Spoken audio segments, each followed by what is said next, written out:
नमस्कार भक्तों।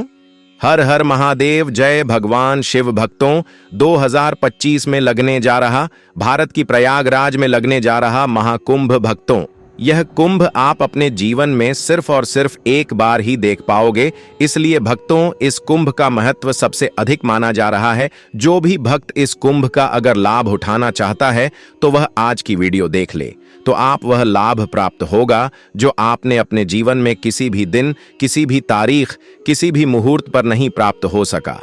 भक्तों, यह जानकारी इतनी इंपॉर्टेंट है कि अगर आप जान लोगे तो आपकी समझ में आ जाएगा। महाकुंभ के दिन अगर आपने यह काम कर लिया तो आपको लाभ ही लाभ होगा। एक तरह से अगर आपको हमने जो बता दिया, आपके पैरों तरह से जमीन खिसक जाएगी। भक्तों, अगर अपने घर बैठे ही यह काम कर लिया तो समस्त महाकुंभ का लाभ आपके घर बैठे ही प्राप्त हो जाएगा। साथ में भक्तों, हम आपको यह भी बताएंगे कि महाकुंभ की शुरुआत कैसे हुई और महाकुंभ की कुछ ऐसी अनसुने रहस्य जिनको आपको जानना बेहद ही खास और इंपॉर्टेंट है। माता एवं बहनों, अगर आज की वीडियो आपने देख ली तो मां की चली आपका कितना भी बड़ा दुर्भाग्य हो, वह सौभाग्य में बदल जाएगा। आपको लाभ ही लाभ होगा। भक्तों, अगर आप भगवान शिव को मानते हैं तो इस वीडियो को पूरा देख लेना। आपका जीवन ना बदल जाए तो मुझे बताना। महायोग टीवी आपको यह आश्वासन देता है कि बस आप इस वीडियो को देख लेना और जो बताया जाए बस वह कर लेना। आपको वह लाभ प्राप्त होगा जो आपने कभी सोचा भी नहीं होगा। पर हम आपको महाकुंभ से रिलेटेड सभी जानकारी बताएंगे जिससे कि आपको लाभ ही लाभ होने वाला है। भक्तों, और महाकुंभ के दौरान आपको कुछ ऐसे काम हैं जो घर बैठे ही जरूर आपको कर लेना है। फिर देखिए कैसे आपके जीवन में नया बदलाव होता है और कैसे आपको लाभ ही लाभ प्राप्त होता है। भक्तों, महाकुंभ की बात ही निराली होती है। भक्तों, आप सभी को हम बता दें कि भारत का सबसे प्रसिद्ध मेला कुंभ का मेला है। यह आस्था का मेला है। कुंभ मेले पर बन रहा है ग्रहों का अद्भुत संयोग महाकुंभ। यह विश्व का सबसे प्रसिद्ध मेला के रूप में जाना जाता है। यह मेला उत्तर प्रदेश के प्रयागराज में लगेगा, जहां पर त्रिवेणी संगम स्थान है। महाकुंभ हर 12 वर्ष के बाद यह आता है। कैसे लगता है महाकुंभ का मेला? इस महाकुंभ का आयोजन तिथि के अनुसार नहीं मनाया जाता है। यह मेला खगोलीय ग्रहों के चाल के अनुसार इसका दिन और तिथि का रखा जाता है। देवगुरु बृहस्पति और सूर्य की स्थिति पर निर्भर करता है। ज्योतिष शास्त्र के अनुसार जब बृहस्पति वृष राशि में रहते हैं और शनि कुंभ राशि में, सूर्य मकर राशि होते हैं, तब महाकुंभ लगता है। इस मेले में स्नान दान का विशेष महत्व है। महाकुंभ में भारत के कई जगह से आए साधु संत सबसे पहले स्नान करते हैं, फिर आम श्रद्धालु स्नान करते हैं। कब से आरंभ होगा महाकुंभ? महाकुंभ मेले की शुरुआत 13 जनवरी 2025 सोमवार से हो चुकी है। इस मेले का समापन 26 फरवरी 2025 महाशिवरात्रि के दिन होगा। विशेषता, कुंभ मेला 1444 वर्षों के बाद एक विशेष संयोग में आयोजित किया जा रहा है। इस दिन का संबंध समुद्र मंथन से भी जोड़ा जाता है, जब देवताओं और दानवों ने अमृत के लिए संघर्ष किया था। कहा जाता है कि उस अमृत की कुछ बूंदें इस स्थान पर गिरी थीं, जिनका स्नान करने से मोक्ष की प्राप्ति होती है।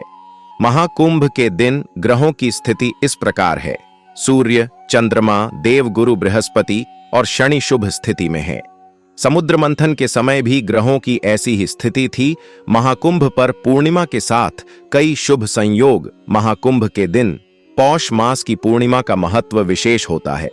इस तिथि पर स्नान और दान करना, साथ ही ब्राह्मणों को भोजन कराना अत्यंत शुभ माना जाता है। इस दिन प्रातःकाल रवि योग का संयोग है। साथ ही भद्रा का प्रभाव भी रहेगा, जो सामान्य जीवन में सकारात्मक परिणाम लाएगा। महाकुंभ के दिन से इन राशि के लोगों को खुलेगा। भाग्य ग्रहों के शुभ संयोग के कारण मेष, वृष, सिंह और मकर राशि के जातकों को लाभ प्राप्त होगा। ज्योतिष शास्त्र के अनुसार इन राशियों का समय में परिवर्तन होगा और उनकी आर्थिक स्थिति में सुधार आएगा। रुके हुए कार्य पूरे होंगे।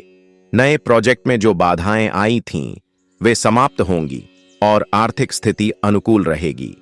नौकरी में उन्नति और करियर में लाभ की संभावनाएं भी बढ़ेंगी। महाकुंभ करोड़ों श्रद्धालुओं की आस्था का प्रतीक है। महाकुंभ सिर्फ एक मेला नहीं है, बल्कि यह आस्था, परंपरा और हिंदू संस्कृति का संगम है। श्रद्धालुओं के लिए यह एक पवित्र एहसास है जिसका इंतजार सभी श्रद्धालुओं को बेसब्री से रहता है। इस साल 13 जनवरी से लगने जा रहा महाकुंभ का मेला कई मायनों में बेहद खास होने वाला है। इस बार 144 साल बाद पूर्ण महाकुंभ लग रहा है। सरल शब्दों में समझें तो 12 साल लगातार 12 वर्षों के तक लगने के बाद पूर्ण महाकुंभ लगता है, जो 144 साल बाद आता है। महाकुंभ का आयोजन इस बार प्रयागराज में हो रहा है। इस बार महाकुंभ में क्या कुछ खास होने वाला है, इसके बारे में तो आप सभी जानते ही होंगे, लेकिन क्या आप जानते हैं महाकुंभ का इतिहास वर्षों पुराना है।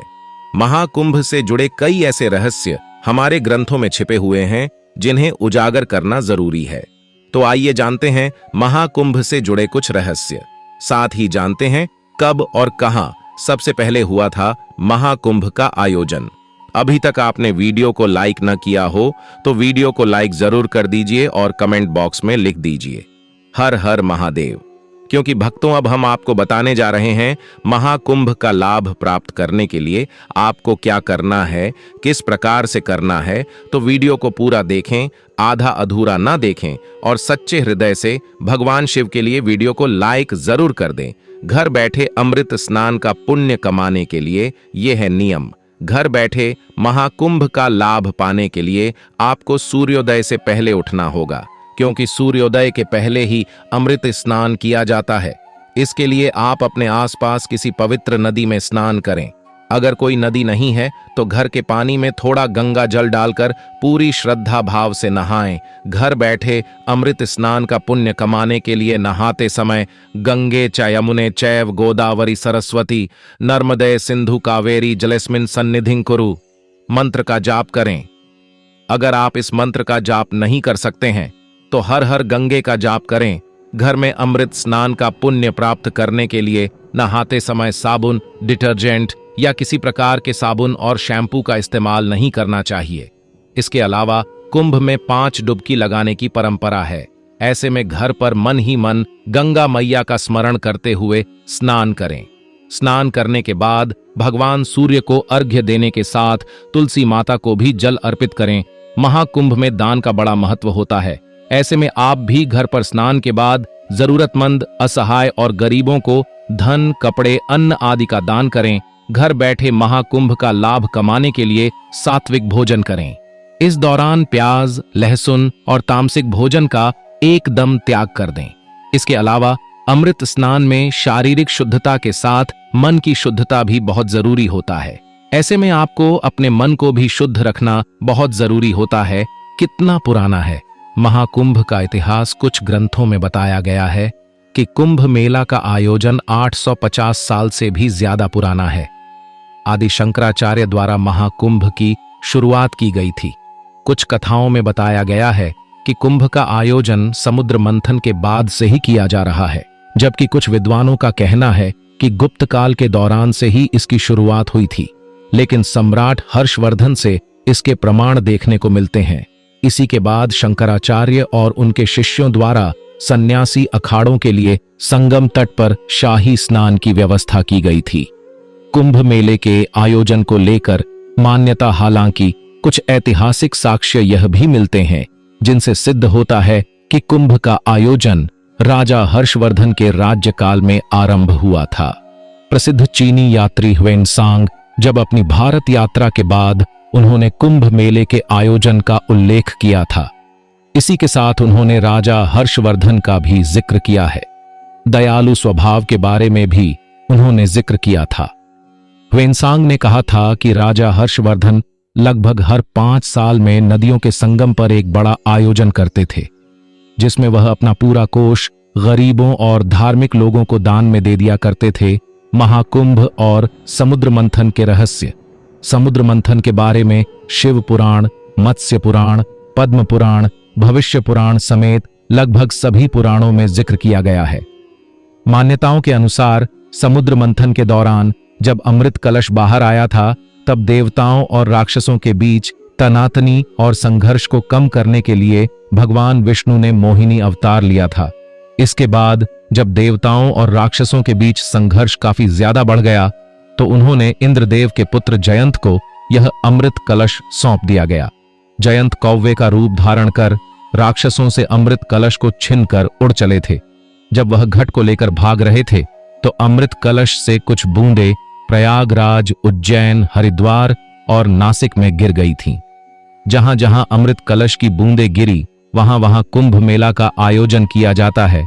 कुंभ से जुड़े अन्य रहस्य, जब जयंत कौवे के रूप में अमृत कलश को लेकर जा रहे थे तो उनकी जीभ पर भी अमृत की कुछ बूंदें लग गई थीं, जिस वजह से कौवे ही आयु लंबी होती है। ऐसा कहा जाता है कि कौवे जब भी मरता है तो दुर्घटना में उसकी मृत्यु होती है। अमृत कलश लेकर जब जयंत भाग रहे थे तो कुछ बूंदें प्रयाग, उज्जैन, हरिद्वार और नासिक में अमृत की बूंदें गिरी थीं, इसलिए यहां कुंभ किया जाता है। इसके अलावा अमृत की कुछ बूंदें दूर्वा घास पर गिर गई थीं, जिस वजह से दूर्वा को पवित्र माना जाता है और सर्वप्रथम पूजनीय देवता गणेश जी को अर्पित किया जाता है। क्यों सिर्फ प्रयागराज में ही लगता है? महाकुंभ प्रयागराज में लगने वाले महाकुंभ का महत्व अधिक माना गया है। दरअसल यहां 3 पवित्र नदियों गंगा, यमुना और सरस्वती का संगम है, जिस वजह से यह स्थान अन्य जगहों की तुलना में अधिक महत्वपूर्ण है। बता दें, सरस्वती नदी लुप्त हो चुकी है, लेकिन वह धरती का धरातल में आज भी बहती है। ऐसी मान्यता है कि जो व्यक्ति इन 3 नदियों के संगम में शाही स्नान करता है उसे मोक्ष की प्राप्ति होती है। इसलिए प्रयागराज में इसका महत्व अधिक माना जाता है। घर पर ही करें, पुण्य अर्जित। अनुपम महाराज ने कुछ ऐसे उपाय बताए हैं जिन्हें अपनाकर घर पर भी महाकुंभ के पुण्य को प्राप्त किया जा सकता है। पवित्र नदियों में स्नान। यदि आप प्रयागराज नहीं जा पा रहे हैं तो प्रयास करें कि किसी पवित्र नदी में स्नान करें। यदि यह भी संभव न हो तो आप अपने घर के पास के किसी स्वच्छ सरोवर या तालाब में भी महाकुंभ स्नान वाले दिन स्नान कर सकते हैं। नहाने के पानी में गंगा जल मिलाएं। यदि आप कुंभ में जाने में असमर्थ हैं तो नहाते समय अपने पानी में गंगा जल मिलाएं। यदि गंगा जल उपलब्ध न हो तो आप यमुना या गोदावरी नदी का जल भी मिला सकते हैं। इस मंत्र का करें जाप। घर पर स्नान करते समय इस मंत्र का जाप करें। गंगे च यमुने चैव गोदावरी सरस्वती नर्मदे सिंधु कावेरी जलेस्मिन सन्निधिं कुरु। मान्यता है कि ऐसा करने से महाकुंभ जैसा फल प्राप्त होता है। कुंभ स्नान का महत्व। अनुपम महाराज ने बताया कि कुंभ स्नान सिर्फ एक स्नान नहीं है, बल्कि यह एक आध्यात्मिक प्रक्रिया है। यह वह समय होता है जब ब्रह्मांडीय ऊर्जा चरम पर होती है और पवित्र नदियों में स्नान करने से इन ऊर्जाओं का लाभ मिलता है। माना जाता है कि इस समय किए गए धार्मिक कार्यों का फल कई गुना बढ़ जाता है। आत्मिक शुद्धि। अनुपम महाराज के अनुसार कुंभ स्नान से व्यक्ति के शरीर और मन की शुद्धि होती है। यह नकारात्मक ऊर्जा को दूर करता है और सकारात्मकता को बढ़ावा देता है। पाप नाश। कुंभ स्नान को पापों के प्रायश्चित का एक तरीका माना जाता है। मान्यता है कि इस स्नान से जन्मों के पाप धुल जाते हैं और व्यक्ति का हृदय निर्मल हो जाता है। मोक्ष प्राप्ति। कुंभ स्नान मोक्ष की प्राप्ति का मार्ग भी माना जाता है। यह एक ऐसा अवसर है जब भक्त ईश्वर के करीब आ सकता है और अपनी आत्मा को मुक्ति दिला सकता है। वीडियो कैसी लगी कमेंट करके जरूर बताएं। अगर आपको और भी वीडियो चाहिए तो इस वीडियो के कमेंट में आप जरूर लिखें। हम आपको कुंभ से जुड़ी रिलेटेड सभी जानकारी बताएंगे। अगर आप इस वीडियो को ज्यादा से ज्यादा शेयर करते हैं, लाइक करते हैं और कमेंट बॉक्स में लिखते हैं कि कुंभ से जुड़ी हमें और भी जानकारी जाननी है, तो आप हमें जरूर बता सकते हैं। तो हम आपके लिए महायोग टीवी चैनल पर ऐसी ही और भी ज्ञानवर्धक वीडियो लेंगे। अगर आप इस वीडियो पर ज्यादा से ज्यादा लाइक करती हूँ, शेयर करते हैं, कमेंट करते हैं तो धन्यवाद। वीडियो देखने के लिए। मिलती है नई वीडियो में।